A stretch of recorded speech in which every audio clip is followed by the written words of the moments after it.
Hello, and welcome to the Vibrant Health Show today. This is my favorite topic, for real. I know I say that a lot, but this one is really my favorite topic, and it's all about stress management, and it's all about building your morning stress routine and the importance of that. In fact, this is actually going to be a two-part episode because I want to teach you, and then I want us to do the practical application of what we learned today. So buckle up, let's get ready. So what I want to talk about first is the understanding that the body, if you're here for physical healing, right? We talk a lot about testing and healing and different health issues. A body that is in constant stress, fight or flight, too much busyness, all the things, any type of stress patterns is going to block your body's ability to physically heal. These things go hand in hand and they cannot be separated.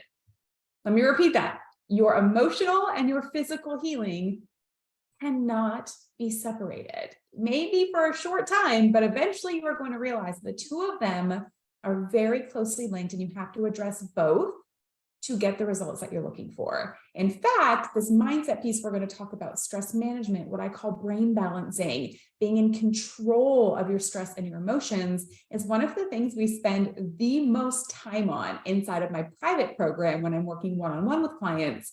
We work a lot on this piece of the puzzle, in addition to proper testing and protocols and nutrition and detox and all of those things that are wonderful and great. I find often this piece right here, the nervous system, the stress piece, when somebody finally masters this piece of their journey, it's when the breakthroughs happen. It's when the healing happens. It's when the aha moments happen, when finally we piece together the nervous system with the rest of your physical body. And I believe it's what's missing in a lot of wellness programs. We're so focused on supplements and food, and those things are great, right? We use those things. But if you do not deal with this piece, I promise you, you will always feel like you're hitting plateaus, like you're hitting walls. You'll be tempted to try something different or switch doctors all the time, or maybe try a different protocol, or you want to do a different detox. If you're the person who's constantly chasing all these other things because you always feel like you hit a plateau or it's not working, I really want you to evaluate if this piece of the puzzle is something you haven't addressed yet.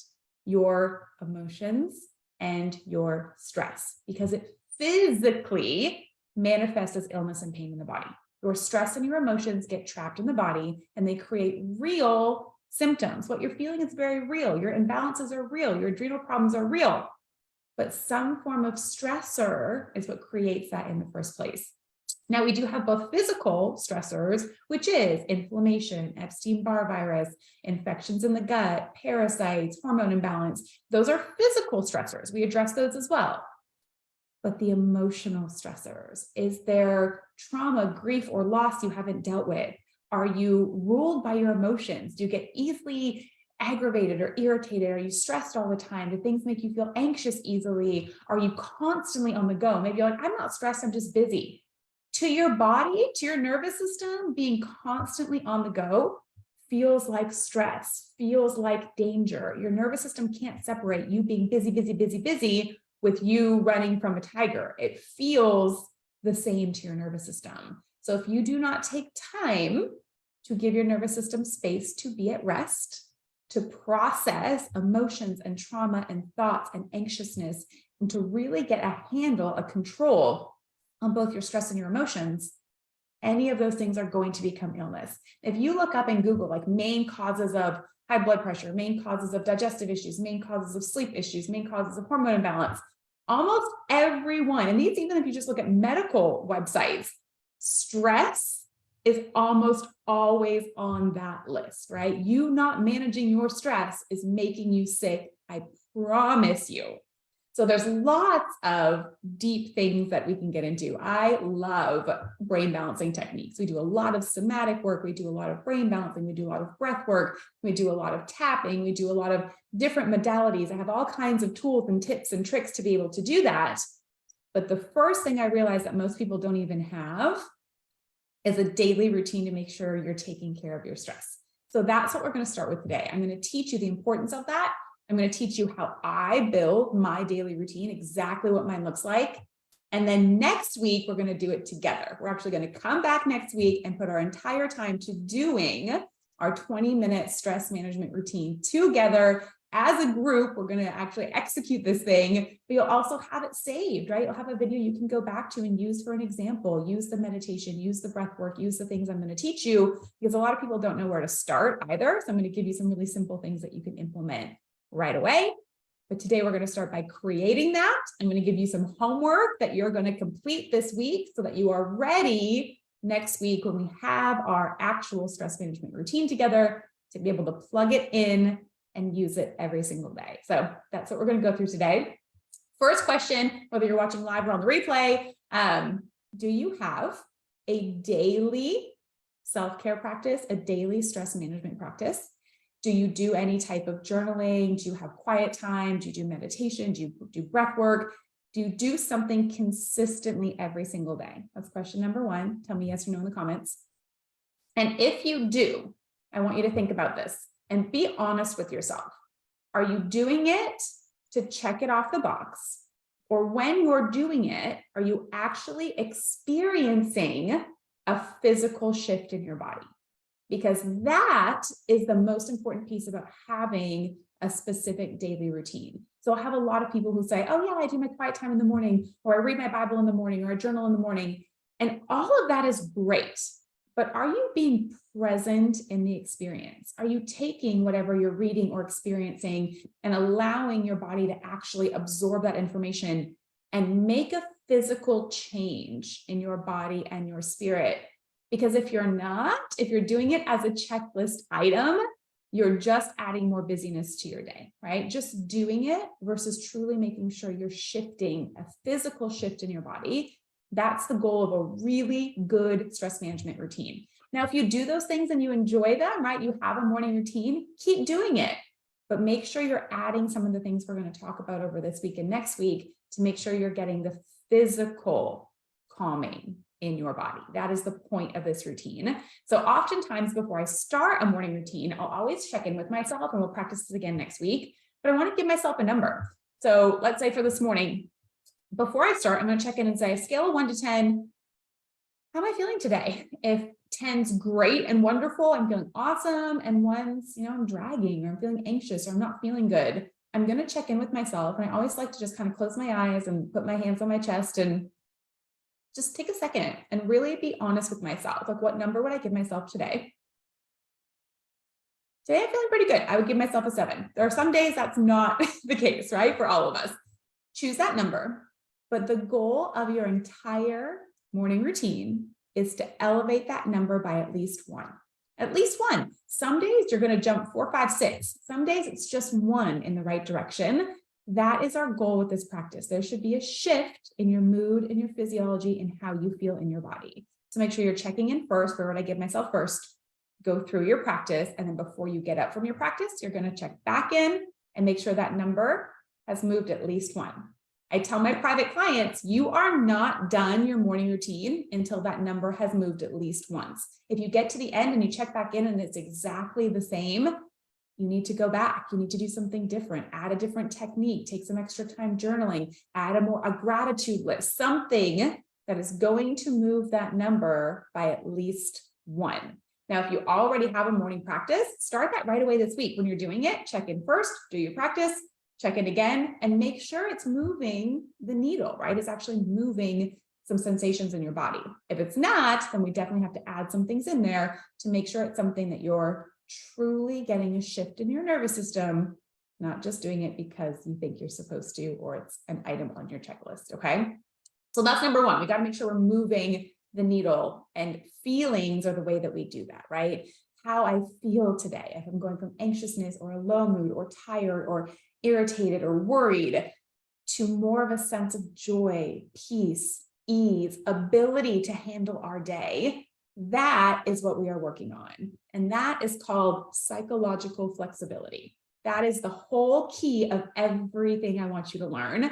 We need to make you flexible in your psychology, which means it takes practice, just like flexibility in your physical body, right? If you haven't done the splits in 10 years and you try and go and do the splits again, it's not happening, right? You lost your physical flexibility. We lose our psychological flexibility because we allow life, we allow busyness, we allow traumas, we allow emotions, we allow other people, we allow all the things, our physical health, our fatigue, our pain. We allow these things to control how we feel instead of being really good at controlling our own emotions. You are in control of your emotions. You might not feel like it right now. It might be a long time since you felt like that, but you are in control of your emotions. You've probably heard people say, you're not responsible for other people's actions, but you are responsible for how you react to them. You are in charge of your reaction. But I take that one step further, and you are in charge of your emotions, and you have tools and the ability to change your emotions. And having that flexibility, and that's not to say we don't get irritated or anxious. I still do. It's knowing that I have the tools and the ability to be flexible in those situations and go from anxious to peaceful a whole lot quicker than I used to, right? What used to put me in a tailspin for weeks or months, right? There's sometimes you're just having bad months. Now takes me minutes because I've gotten very flexible with how I manage my emotions. And that's what I want to teach you guys, because most people are not great at that, or nobody's ever taught you how to do that. So these next couple of weeks are about building our psychological or mental flexibility muscle and taking control back over our emotions and how those emotions manifest in our body as physical pain, fatigue, anxiety, all of those things. You are in control of how your body responds to your emotions. And starting with a daily practice where we're strengthening those muscles is the most important thing, because just like anything else, if you wait until you need it, like if you never practice this stuff and then you're having a really bad day one day and then you want to pull it out and use it then, your nervous system doesn't know what you're doing. You haven't done this before. This isn't a pattern. This isn't a pathway in your brain that you fired a bunch of times. It has no idea what you're trying to do.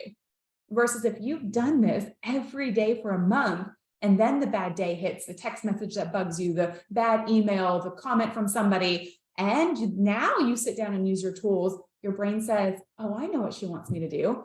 She wants me to calm down. She wants me to go back to joy and ease. It's going to understand what you're trying to get it to do a whole lot better if you've practiced it over and over again. In fact, I tell people often, if you're trying to structure your day, if you're trying to get all the things done and you want to know what your priority is, I would put this mental work, this morning routine over exercise. If I'm running late and I can only, my hair's stuck on my earring, these are big earrings. If I'm running late and I can only do one or the other, I always choose mindset over exercise. Always. I can catch back up on my exercise. One day's not make or break, but letting my emotions get the best of me will change my entire day. So I will choose that over anything else. So if you're trying to prioritize, here's a great place for you to start. And it really only takes a few minutes. So I'm going to teach you my 20-minute routine, but you can condense this down. If you only have 5 minutes, give me 5 minutes. If you only have 2 minutes, give me 2 minutes. I just need you to start somewhere. So your homework for me this week, number 1, you are looking ahead and you are choosing the most realistic time. Be realistic with yourself. If you are not a morning person and you're saying, I'm going to wake up an hour early to do this, and you just know that's not realistically going to happen, don't choose that as your time.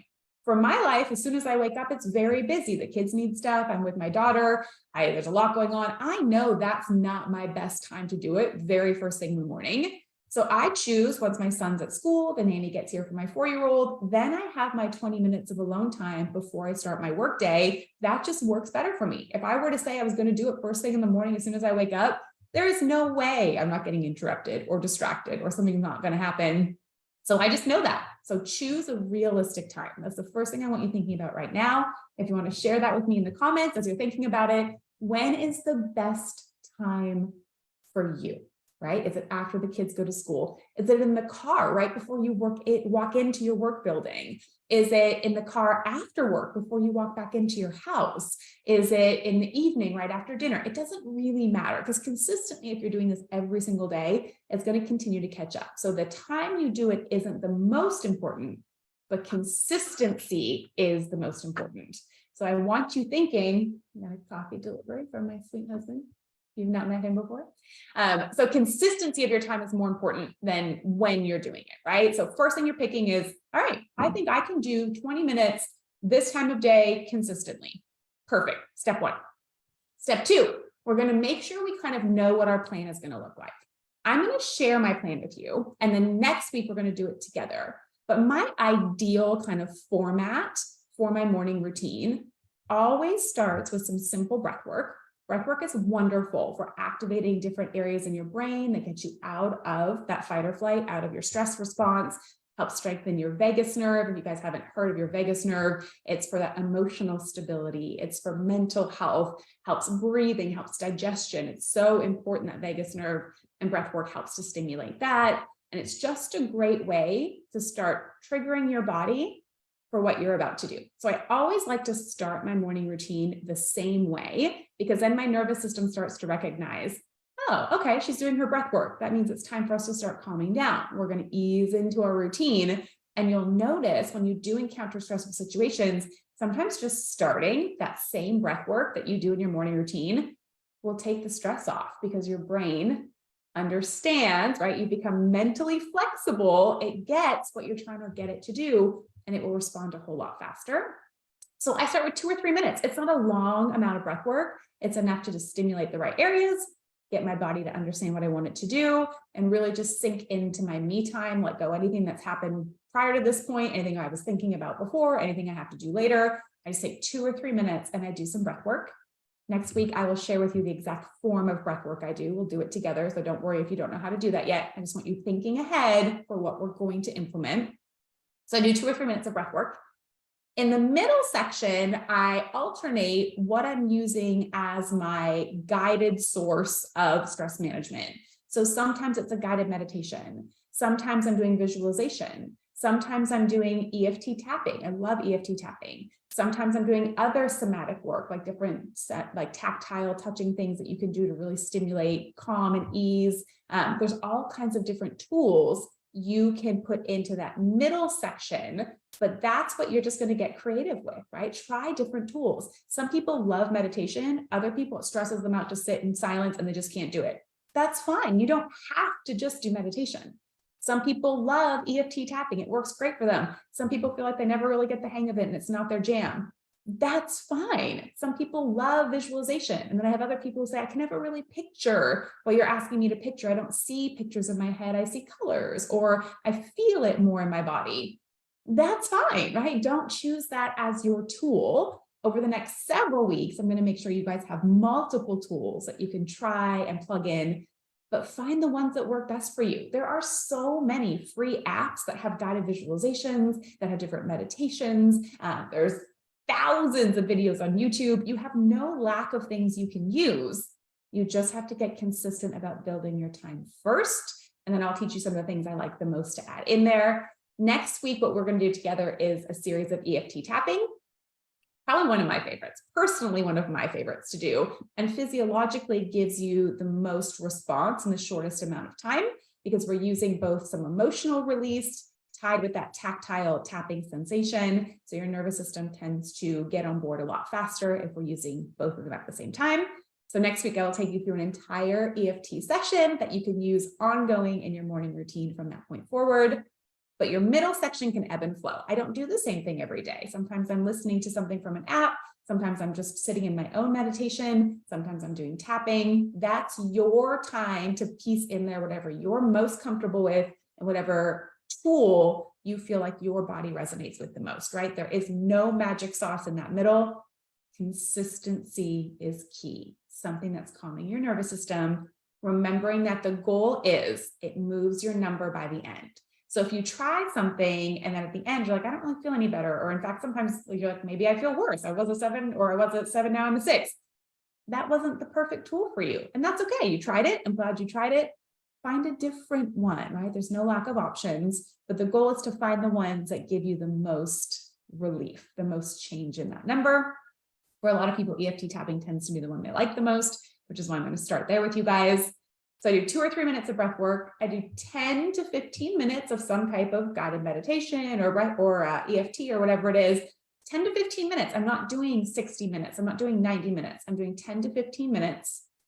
And then I always end with 2 to 5 minutes of journaling. Again, if you're on a short time frame, it can be 1 minute of breathing, 3 minutes of visualization, 1 minute of journaling, and be done. It's better than nothing.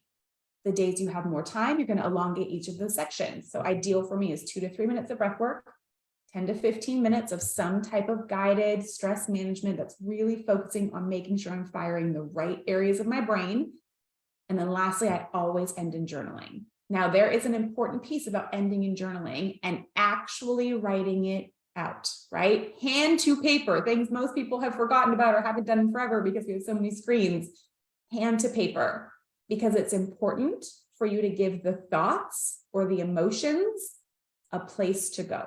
You know this feeling. If you just think about it, it stays in your brain, and then you keep thinking about it. And then it's on repeat, and then it's on a loop. And then you're just thinking about these things over and over again. And that takes up space in your body. That decreases your mental flexibility. You've got to give those things a place to go. So for me, what I journal in those last couple of minutes also changes each day. Sometimes something really comes up in my meditation or in my tapping practice, and I feel like I want to write on those emotions, right? I want to release a trauma, or maybe an emotion came up from something that happened a few weeks ago, and I want to give myself time to process that. I'll journal all that stuff out. Sometimes it's not that, big or deep of a thing. Sometimes I'm just free writing. I'm just giving myself space to write out anything that's on my mind, a task list that I know has just been like running on open in my brain. I just want to give my brain a brain dump space where I can let all of that out. And if I can't think of anything to write, I'm going back to my gratitude list. Every single time, you always have something to write. Probably 2 or 3 times a week, it's just a gratitude list. And I go back and I'm thankful for the big things. But more importantly, I find at least 2 or 3 new little things that I can be grateful for over the last couple of days. So my big things never change, right? It's always my faith, my family, my home, my team, like all the people. Those are always on the list. The challenge is to look back and find the little things, right? So little things like, oh, I'm really grateful that, that person let me in the traffic light and I didn't have to wait forever, or that the person in front of me at Starbucks got me coffee, or little things, right? Like, what other things can you look for that give you gratitude, that make you feel ease and peace in your daily life? There's so much crap out there that we can be watching. I want you to start actively be watching for the good things, right? I call it watching for magic and miracles. I live my life like that, like constantly just watching. Like, there's going to be magic, there's going to be miracles, and I want to be open to seeing it whenever it pops up. A lot of us are so stressed and we're so busy, and we didn't take the time to calm our nervous system, that you're probably getting all these beautiful things around you that you're too busy to even see. And just adding a morning routine like this and getting your brain to start looking for good things, to go from that stress state to that ease and flow state, all of a sudden, all the other areas of your life are going to start to get just a little bit easier, because your brain will always look for the thing you tell it to look for. So if you're constantly stressed, if the first thing you do when you wake up is think about things you have to do and worry about what your body feels like, how much pain am I in today? How do I feel? Oh, I didn't sleep good. If those are the first things you're thinking about, and you think about those all day long, you're teaching your nervous system to go find more things like that. You're saying, go find all the things that are wrong. Go find all the pains that I feel. Go find all the things that could go wrong today. You're training it to look for those things. Versus if you train it to wake up and the first thing out of your mind is something cool is going to happen today. And then from there, you go into your morning routine and you see all these beautiful things that bring you ease and joy. You write a gratitude list of 5 things that you're grateful for. You leave that feeling more energetic and more at peace. Your brain says, oh, I like that. I'm going to find more things that make her feel like that. And you're going to notice the little thing, like a sweet moment from an elderly person in the grocery store. You're going to notice it when maybe yesterday you wouldn't have. Or maybe you're going to notice some act of human kindness that somebody does that normally you would have been rushing by and you wouldn't have seen it. Or maybe you're going to get that impromptu text message from a friend who says just the right thing at the right time. Those are all things that are going to come more to you when you put your nervous system at a place where it's not constantly stressed and bombarded. And now it gets to find magic and miracles. So that is my challenge for you this week. We are committing together to having our daily routine. You are going to pre-think of what time it's going to be that you're going to do this consistently. If you already have a routine, you're going to check in and see, does it change that number? And you're going to make sure you are ready with a space and the ability to do some breath work, to do some EFT tapping, and a pen and a journal. If you don't have one, you're going to buy one, you're going to get one, you're going to find one. You're going to have a pen and a journal so that we can start our daily practice together next week. And I hope it's something you will continue to do every single day, because it's the difference maker. And it is likely one of the biggest pieces of your puzzle that you are missing. And just doing this will give you lots of movement in the right direction for both your physical health, but also your mental health and your enjoyment of life. Because truly that's what it comes down to is you're here anyways, you might as well love your experience while you're here. And this morning routine really, really helps more of those ease and joy and positive feelings. So if you have never done this before, please be open to it. Please open your mind to it. It is so important. We live such stressful lives. If you've done it before and you've fallen off track, it's time to get back on track. If you have kind of a version of this, but you just want to expand it and make it more valuable for you, you're welcome for that as well. So make sure you have your time ready. You know what our format's going to be, and then you have a journal and you have a pen and you're ready to do our routine next week. So cannot wait to see you guys next week. Let me know if there's any comments or things that you currently do that you love doing in your morning routine. I'm always open to hear and share more of those ideas. And then I will see you guys next week.